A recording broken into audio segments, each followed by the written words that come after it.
Kalau berbicara itu sebenarnya kan kembali ke perut itu. Oh. Pangan perut ya Kang ya. Iya.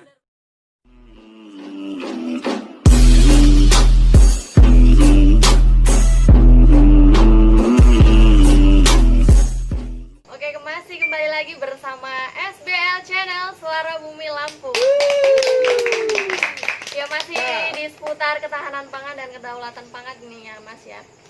Berbicara tentang membangun budaya ketahanan pangan itu kan sangat perlu ya Kang ya Mas ya. Penting, itu tadi juga sempat dibahas tadi sama Kang Basir dan Mas Fatah. Nah, dari sikap mental yang kuat itu juga penting.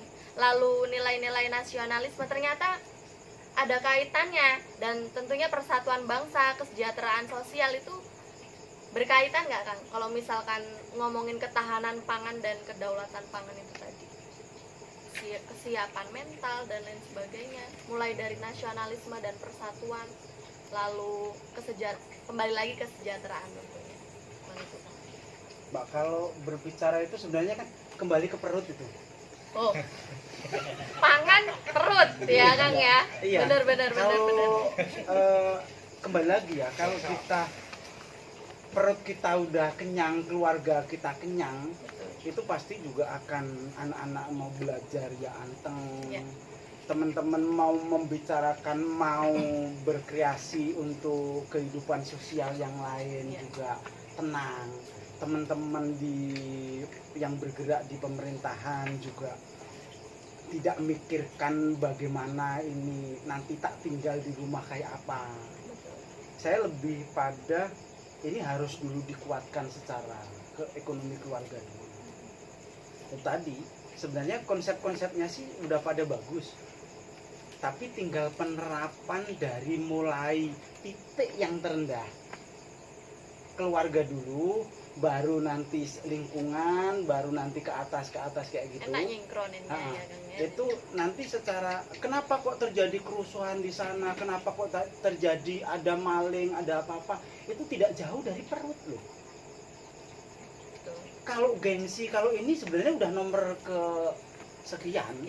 Ya kalau perut kita sudah ini, pemerintah juga bisa menyadari bahwa perut ini sangat penting. Jadi kalau kalau teman-teman mengatakan ini tidak keren ini, kalau cuma membicarakan lokal, membicarakan masalah perut, salah besar menurut saya. Karena semuanya berawal dari situ ya Kang ya. Nggak dari yang lain. Kalau misalkan sudah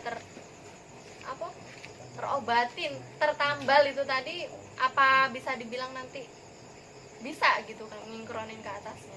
Sangat bisa. Ya? Apalagi teman-teman itu sebenarnya kalau kita bisa menyatu ya Mas Fatah ya, bisa menyatu sama teman-teman. Oh ini loh kearifan lokal yang ada, potensi-potensi lokal yang ada di lingkungan kita masing-masing. Itu sebenarnya sangat tidak menutup kemungkinan ini membuka jalan seperti yang tak katakan tadi itu. Kalau bahasanya orang keren-keren di sana itu desa mengepung kota, itu kan sebenarnya slogan yang luar biasa menurut saya. Kalau ini betul-betul diterapkan, terus teman-teman juga mau bergerak untuk, saya tidak pakai gotong royong ya. Benar. Saya bahu membahu lah gitu. Kita bersama-sama gitu untuk menggerakkan ini semua. Nah, geraknya dari mana? Ya ayo kita potensikan dengan potensi lokal masing-masing dulu, supaya ini sinkron. Kita menyuarakan terhadap pemerintahan yang ada, baik itu sesuai dengan lokal masing-masing loh ya. Kalau teman-teman di kampung menyuarakan ya ke kampungnya masing-masing. Contohnya sekarang ada BUMDes, dana desa juga udah luar biasa. Banyak, tidak kurang-kurang. Kalau diundang, teman-teman diundang untuk musyawarah dusun, musyawarah desa, ya ayo berangkat, tidak usah mikir wingi sing dadi lurahe bukan yang tak dukung, tidak usah dipikir kayak gitu. Jadi ayolah bareng-bareng. Yang sudah ya sudah, ayo kita bangun dulu, keluarga kita bangun, komunitas desa kita bangun, baru nanti teman-teman yang ada di kecamatan, baik yang ada di PPL pertanian loh itu, maupun yang punya kebijakan yang lain, ya ayo. Nanti dari masing-masing desa ini kita kumpulkan bagaimana cara mempotensikan kecamatan ini. Sebenarnya potensi di kecamatan kayak umpamanya di sini Bangunrejo apa, itu kan dia udah tertata baru tahu nih, oh berarti ini peluangnya kemana, ini peluangnya kemana.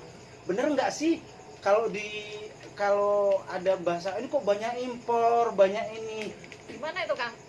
Ya menurut saya kita ini udah swasembada loh. Sekarang dihitung. Harusnya ya, Iya, Kang, ya. swasembada loh. Harusnya. Sekarang dihitung. Sekarang nggak usah bohong-bohongan. Real. Contoh yang ada di kampung saya, Ya. 410 hektar sawah. Penduduk kami itu ada 3.429 jiwa. Ya. 410 hektar itu, Mas, itu kalau kita bikin rata-rata 1 hektarnya 4 ton aja, itu udah berapa? Selesai Mbak, 3 bulan. 5 orang seperti keluarga saya itu oke lah, kalau teman-teman mungkin bisa 1,5 kilo ya, tapi kalau di keluarga saya itu berarti 1 kilo. Kaliin aja, bohong kalau pemerintah kita nggak swasembada pangan. 1 kilo kali 30 hari kali 3 bulan waktu dia mau panen, itu cuman berapa? Kalau kita yang punya terkecil, punya teman-teman petani penggarap itu dengan 1/4 hektar, itu taruh dia situasi terjelek MT kedua, musim MT itu musim tanam Mbak, musim tanam kedua itu dapat 1 ton, itu kita masih bisa saving. Kalau teman-teman mau memanfaatkan potensi lokal yang ada, tidak ngejerit kok Mbak yang namanya pupuk, tidak ngejerit kok Mbak yang namanya obat. Kenapa loh, teman-teman udah bisa produksi sendiri. Dari pupuk ya. Dari Kang, ya? pupuk, Oh. iya, dari obat-obatan. Kompos iya. ya, Kang ya. Harusnya Iya. bisa. Nah, Tapi kimia itu tadi masih tetap masuk ya, Kang ya? Kalau untuk pertanian sendiri. tergantung orangnya. Oh, gitu. Nah, iya. Iya. Karena biasanya terus dikompor-komporin. Ini loh, pakai ini bagus. Ini harus tambah ini, kan gitu. Iya. Ya kayak tadi loh, ada yang jual yang saya suruh ngisep tadi itu. Oh. Ya itu tuh promosinya. Terus Iya, namanya penjual makanya gitu iya, ya. seharusnya tuh harus pemanfaatan potensi lokal yang ada. Iya. Hitung aja. Bohong kalau pemerintah itu kita nggak swasembada pangan. Ayo kita hitung-hitungan. Betul. Provinsi Lampung, real, saya punya data real sesuai dengan data yang ditandatangani oleh teman-teman masing-masing desa. Seluruh sawah yang ada di Lampung itu 396.000 hektar Luar biasa. Yang ada ya. yang ada. Tapi Tidak dimanfaatkan semua tapi. bukan tidak dimanfaatkan. Teman-teman itu ngitungnya BPS sama Badan Ketahanan Provinsi Lampung. Ayo kita adu. Dia bilang, dia yang dihitung tuh tanamnya loh. Oh. Iya, bukan hasil panennya. Tanamnya kita udah mampu tanam sekian ribu hektar. Dia tidak melihat yang panennya berapa. Hitung dong dari panennya. Wah, ini kira kurang. Akhirnya kita impor dulu. Apa ini? Coba kita biasa. Salahnya di mana itu, Kang, berarti? Tidak salah.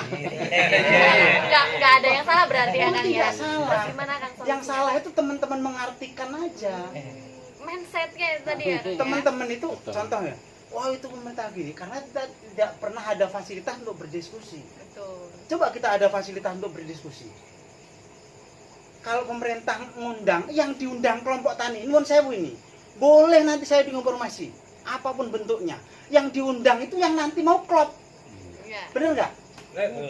Iya, Suara hati. Yang enggak klop. yang nggak klop lagi Oh, diundang. gitu. Ayo. Ini contoh, mau menentukan tata dan pola tanam yang melalui SK Gubernur, Mbak. Iya. Itu kita udah real sama teman-teman P3A. P3A itu Perkumpulan Petani Pemakai Air yang ngatur air irigasi sampai ke petak sawah petani. Itu kita rapat dulu, Mbak.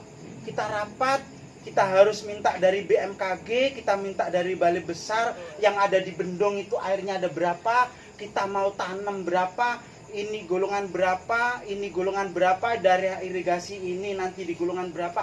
Itu sih udah kita musyawarahkan sampai detail. Bahkan betul-betul kita dari sawah. Satu-satunya organisasi saya itu nggak ada di Indonesia itu yang sedetail P3A. Loh iya, Mantap. itu kelompok tani itu dia paling cuma ngajukan RDKK, rapat cuma ngajuin RDKK sama menerima bantuan kan? Ya. Iya loh, Mungkin. kelompok tani itu. Saya pernah. Iya. Iya, tapi kalau P3A itu sampai ngatur kapan nanti dia harus semai dan sebagainya. Ya. Itu sebenarnya yang harus dia dikuatkan.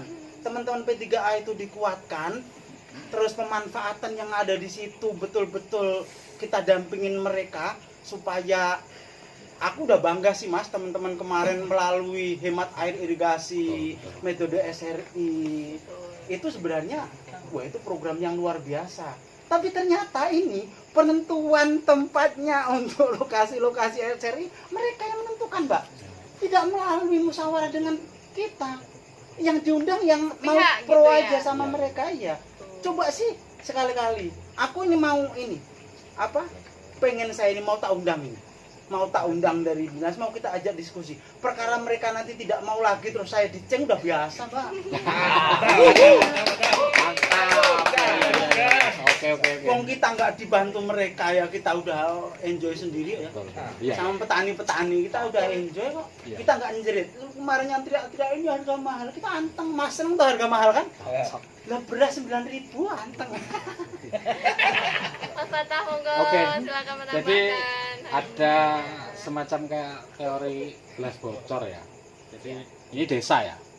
Jadi kalau air ini masuk ya, di sini, kemudian bocorannya ini kecil, Ya. maka apa air yang tertahan di sini juga semakin banyak. Tapi kalau bocorannya ini banyak, banyak maka airnya juga tidak akan banyak di sini ya, langsung hilang. tertampung hilang gitu ya. Desa ataupun mungkin kawasan apa ya, kabupaten ataupun provinsi, ketika kita bisa menahan uang itu untuk keluar dari desa dan kemudian menarik sebanyak-banyak uang yang dari luar untuk masuk, berarti desa itu makmur. Tapi sebaliknya, kalau desa itu tidak bisa menahan uang yang keluar ini banyak, sementara yang masuk ini sedikit, maka desa itu pasti punya utang, ya nggak akan makmur. Karena apa? Kebanyakan utang.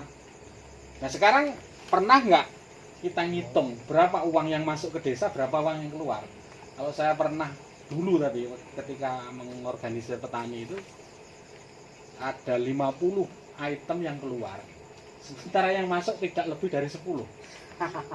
Ya, kira-kira ya yang masuk itu gaji guru, kemudian kalau sekarang ini ya bantuan siswa itu ya PKH lah ya diantaranya itu, kemudian ada apa dari buruh migran luar negeri masuk kan gitu. Kalau sekarang ya ada mungkin dana desa itu, tapi yang keluar kita rinci itu luar biasa, kayak listrik, kemudian bensin ya, terus kemudian kalau sekarang data itu kan, internet dan lain sebagainya, itu 50 item. Artinya desa itu banyak yang keluar daripada Dari yang masuk. pemasukan gitu ya. Iya, demikian juga sebenarnya di dunia pangan. Ya. Kalau petani ini banyak belinya dari luar semua asupannya, ya, sementara dia itu menjual hasilnya itu murah, tidak bisa menentukan sendiri, ya petani nggak akan makmur. Maka petani harus menahan yang mau masuk ini apa seminimal mungkin, tapi yang dijual keluar ini harus semahal mungkin. Itu. Beras itu jangan cuma 9.000, 15.000 1 kilo. Tapi pupuk kita jangan beli, racun jangan pakai, benih bikin sendiri. Itu yang cocok. Kemudian lahan ini nggak usah dicangkul segala macam, tapi cukup langsung ditabel lah. Nggak berat itu karena kita belum terbiasa aja. Ya, nggak berat sebenarnya kok. Justru ketika lahan itu tidak kita olah, kita semakin ringan kok. Iya kan? Semakin ringan gitu. Nah itu diantaranya. Nah kalau petani seperti itu, maka kemakmuran ya akan ada. Belum lagi dia punya saving, misalnya sapi, apalagi kambing, ayam dan lain sebagainya untuk itu kan. Nah ini yang mesti sebenarnya petani itu ketahui. Nah kalau tadi soal apa pertemuan kelompok membahas apa tadi RDKK dan lain sebagainya, itu saya hanya disampaikan temen aja. Kalau pertemuan kelompok itu apa sih isinya itu? Ya datang, kemudian ngisi absen, kemudian bayar arisan, RDKK dan lain sebagainya. Kok beda? Kalau saya itu pertemuan kelompok yang saya bayar nasib saya, nasib petani kita ini kenapa kok bisa begini gitu. Solusinya bagaimana gitu ya? Iya, Mas, ya? solusinya ya kita pecahkan sendiri Iya. gitu loh. Maka kalau dikatakan nggak dapat pupuk nggak apa, saya udah melakukan itu. Saya nggak bertahun-tahun nggak dapat subsidi pupuk itu saya itu. Jadi biarlah yang lain yang makan gitu loh kan. Racun saya nggak pernah pakai, biarlah ya yang lain. Saya nggak pengen keluarga sendiri kemudian diracuni sendiri. Betul. Ya kan sudah. Sadis. Ya iya racun disemprotkan ke sayuran kemudian sayurannya kita makan. Ini kan aneh sebenarnya kita ini. Mereka nggak makan, Iya. makan sama kita. Kesehatannya berkurang. Nah, kemudian makanan-makanan yang apa tadi kembali lagi ya kita apa makanan lokal yang harus kita makan. Sayuran organik itu bukan harus pakcoy, kemudian kol dan lain sebagainya. Bung, ontong pisang, gandul, gori itu kan organik semua. Betul. Daun singkong, iya kan? Dan singkong kadang-kadang sih pupuk saya. Ini yang enggak cepoka kan gitu. Ini kan sudah apa rata 7. Ya, cepoka balik lagi kebun lagi kan terus gitu aja tiap hari kan akhirnya kita tiap hari makan sayuran yang organik kan gitu. Ya, itu diantaranya. Kemudian kalau soal bagaimana kita apa kebijakan ini menumbuhkan rasa nasionalisme ya kita harus bangga lah ya dengan produk-produk dalam negeri kita. Lokal Produk itu ya, lokal betul. kita ya. Saya pernah membaca di Kabupaten Kulon Progo di Jogja itu pemerintah mewajibkan mengkonsumsi beras lokalnya itu. Jadi beras yang dari luar itu nggak boleh.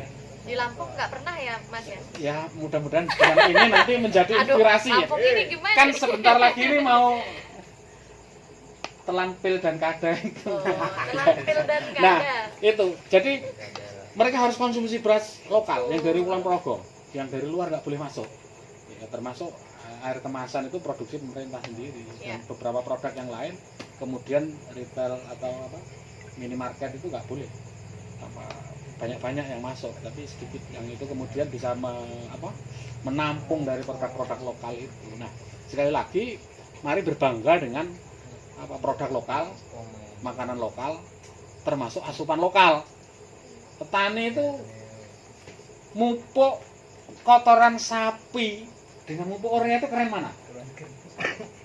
Kotoran sapi. Loh, kok keren kotoran sapi? Iya. Yang bener aja. Ya bener dong kita juga udah ngelakuin ya.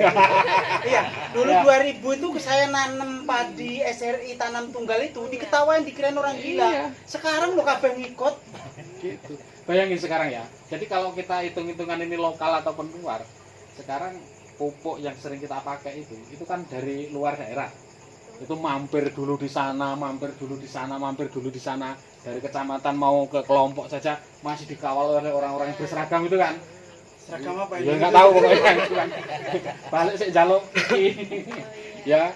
Nah itu coba. Tapi kalau kita misalnya beli pupuk dari tetangga sendiri misalnya, Kang, sampai di sapi. Ini saya tolong beli ini. Sekarang sebenarnya 10.000. Ini saya beli 10 100.000. Jelas duit itu yang makan tetangga kita sendiri, kawan kita sendiri untuk nyangoni anaknya kan jelas. Duit ini kesini nggak kesana, nggak keluar daerah itu loh, nggak mampir di sana, nggak mampir di sana, nggak mampir di sana kan? Iya, iya. Iya jelas. Kemudian, oh saya nggak bisa madai pupuk ini sendiri nih, ya madai sendiri, ya nggak apa-apa. Saya wadai, besoknya diwadai sendiri. Tapi istrinya tahu, wah enak bang madai pupuk kayak. Ya kopi kan, kopi sama ini ya kan datang kan gitu. Ini dan kemudian yang diuntungkan siapa? Petani. Petani. Itu. Nah saya pernah menghitung sebenarnya dalam satu wilayah dampingan saya itu ada berapa sih sapi yang ada di situ. Saya hitung sekian dengan luasan lah cukup ternyata itu baru sapinya. Saya itu bahkan Sapi 2 itu bisa untuk 1,5 hektar, Bos. iya. Iya. Apalagi Dalam dengan 1 tahun. teknologi biogas ya sekarang ya, luar biasa. Apalagi kemudian ditambah pupuk-pupuk yang lain yang misalnya kita produksi sendiri ya dari air urin, dari air cucian beras dan lain sebagainya ya. Yang itu bisa diproduksi dari keluarga. Ini bicara pupuk, tapi kemudian kembali lagi ke pangan ya kita harus bangga dengan pangan kita sendiri ya. Ya kita nggak bisa kalau ini hanya sebatas apa nanti diskusi di sini, tapi ketika nanti ke komunitas kelompok ayo kita gitu kita buat kesepakatan. Langsung eksekusi. Iya, gitu, kalau Mas, makan ya? di sini nggak boleh dari misalnya makanan dari luar, jangan roti misalnya kan gitu, apa singkong gitu. Singkong. Dulu sebenarnya saya seneng sih ketika awal-awal Pak Jokowi itu dia snack di kantor itu pakai singkong, tapi entah itu berlanjut atau enggak. Berlanjut Mas. Ya amin kalau berlanjut. Kalau di teman-teman yang pernah aku di lantai 18, yang Masih. ada di lantai 18 masih produk lokal sih. Tapi keren ya. Gagah-gagah panganan ini Thailand.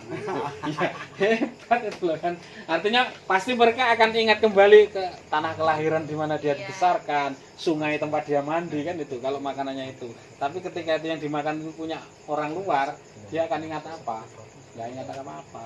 Kayak sinetron akhirnya.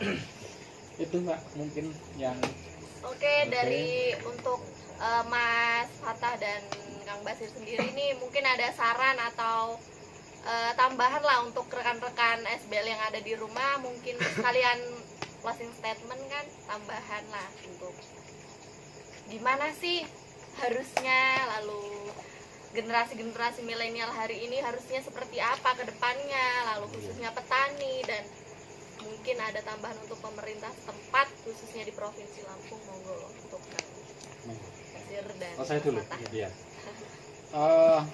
Ya sekali lagi mari kita bangkitkan kembali rasa nasionalisme dengan, kalau ini versinya pangan itu dengan pangan-pangan lokal. Kita akan tetap keren, kita akan tetap punya jiwa nasionalisme dengan mengkonsumsi dan memasyarakatkan makanan-makanan lokal. Indikator bahwa kita itu sebagai pelaku makanan lokal, kita bisa lihat tempat sampah. Kalau di situ banyak bungkus ya pangan pabrikan, berarti kita masih rendah mengkonsumsi makanan lokal kan gitu.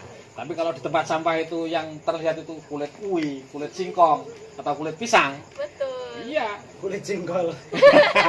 di antaranya itu. Nah, ini pasti kita sebagai anak bangsa ini sudah mencintai produk-produk kita sendiri. Kreativitas itu penting. Sebenarnya nenek moyang kita itu kreatifnya tinggi. Misalnya ya, singkong itu dibuat makanan, itu saya pernah menghitungnya sampai 29 jenis. Mulai dari singkong rebus, singkong goreng, singkong bakar, singkong cimplung, kemudian tiwul dan lain sebagainya. Itu 29 jenis. Kemudian yang kering, ada kelanteng, ada walangan, ada keripik, ada opak dan lain sebagainya. Itu ada sekitar 7. Nah, lebaran itu sebenarnya kita bisa sih, toples kita itu isinya itu produk singkong semua. Kelanteng segala macam itu. Nggak usah yang lain-lain, selesai di situ gitu loh. Nanti yang lain-lain kan, tapi sekarang coba kita lihat, kalau lebaran itu semuanya serba makanan luar. Iya, oke, itu dari situ ya. Saya pikir ya itu. Jadi monggo kita sekarang sebagai ketahanan pangan ini, biar pangan kita ini tetap bisa kita mengkonsumsi, bisa bertahan, dan kita juga masih terjaga kelestariannya ya. Dari mana lagi kalau tidak dari kita ini. Ya. Silakan Mas. Oke, kalau saya lebih ayo melalui teman-teman ya, kita bareng-bareng gitu. Itu coba dimulai dari diri kita masing-masing dulu, dari keluarga kita masing-masing. Kita bisa memanfaatkan potensi lokal yang ada, memanfaatkan lahan pekarangan kita di rumah masing-masing, supaya untuk penguatan pangan yang ada di rumah tangga itu tidak begitu banyak yang keluar, dikatakan seperti Mas Yasin tadi. Coba sekarang kan kita sebenarnya kan bisa saving banyak. Kalau kita punya cabai sendiri, kita udah nggak beli cabai, kita udah bisa saving 20.000, ya kan? Terus kita punya sayuran sendiri, udah bisa saving lagi. Paling cuman keluar untuk 10-20 ribu untuk beli rokok bapaknya sama bensin ngaret kan gitu kan. Terus keluar lagi paling sore itu untuk nyangonin anak-anak kan gitu kan. Iya, untuk ngaji, untuk berangkat sekolahnya. Nah sekarang apalagi udah mulai ada sekolah makanan tambahan untuk anak-anak sekolah dan sebagainya. Perekonomiannya jadi terbantu gitu ya. Pasti itu. itu. Pasti. Terus berkaitan sama itu, kalau teman-teman sudah memanfaatkan potensi lokal yang ada, itu ya ayo seperti yang saya katakan tadi itu, sesuai dengan tingkatannya teman masing-masing. Kalau teman-teman di desa, ayo kita kuatkan di desa. Kalau teman-teman di kecamatan, ayo yang di situ. Teman-teman yang ada di kabupaten juga kayak gitu. Teman-teman yang ada di provinsi, ayo juga kayak gitu. Apalagi teman-teman yang ada di pusat. Saya berharap ya kayak gini tidak terhenti. Ayo yang punya jaringan sampai ke pusat, ya ayo mulai kita tata. Biar ini sinkron gitu loh, biar penguatan secara ekonomi.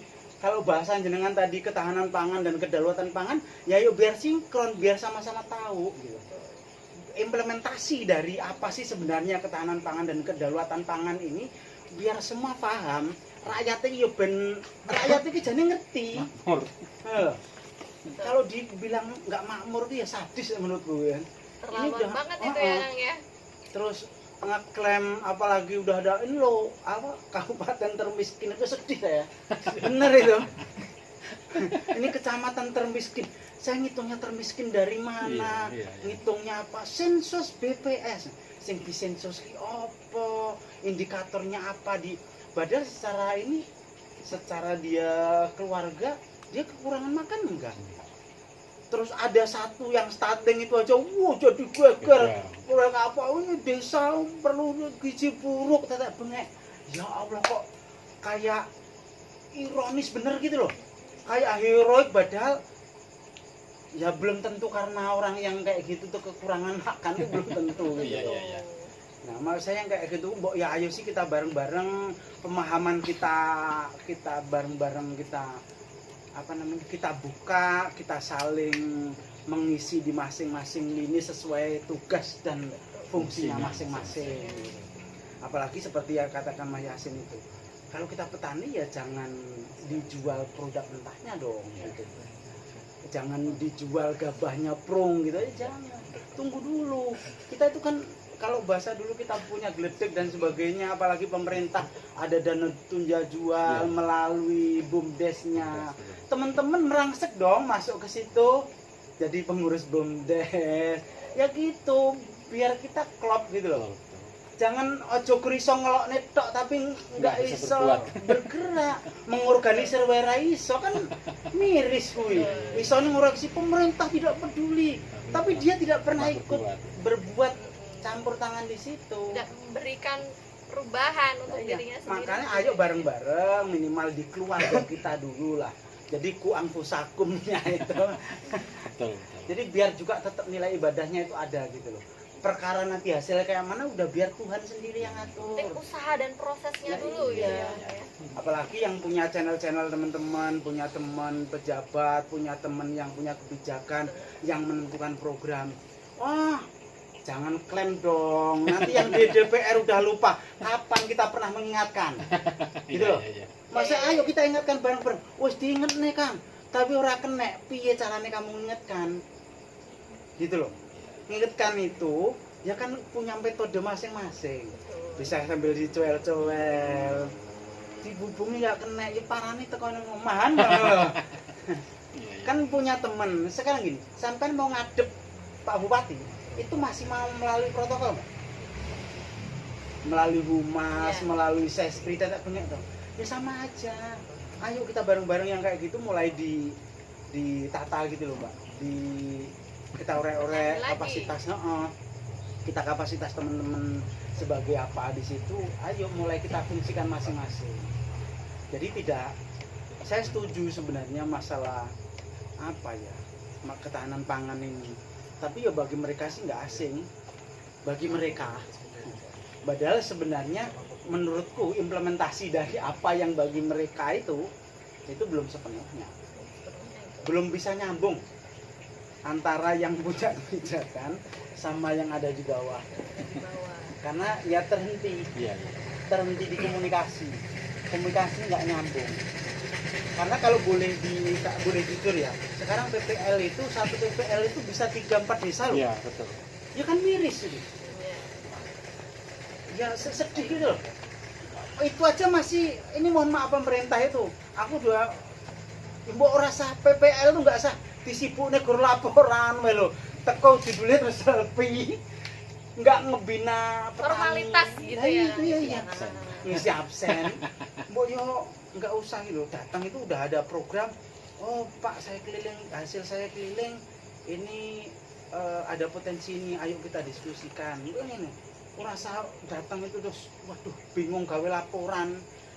Yang kayak gitu-gitu mulai dihilangkan. Melalui satu aja itu laporannya, saya udah di sini ketemu ini, hasilnya ini sudah gitu. Nggak tiap hari harus kita kirim apa tetek bengek. yang dia disibukkan dengan laporannya dia. Kalau laporannya nggak cukup, nanti nggak dapat apa itu. Ya itulah pokoknya. Kembali lagi ke itu ya. Oke. Oke, luar biasa sekali untuk narasumber kita pada malam hari ini. Luar biasa. Oke, untuk menutup acara kita pada malam hari ini, saya memetik sedikit cuplikan kata dari narasumber kita malam hari ini. Ayo kita mulai dari diri kita sendiri, dan ayo kita mulai cintai produk-produk lokal, khususnya untuk lokal kita sendiri, dan berubah untuk lebih cerdas, menjadi masyarakat yang lebih cerdas dan luar biasa tentunya, untuk memberikan perubahan yang lebih baik ke depannya, seperti itu. Sekian dari saya, tetap di SBL untuk ke depannya. Sekian, wassalamualaikum warahmatullahi wabarakatuh. Waalaikumsalam warahmatullahi wabarakatuh. Terima kasih.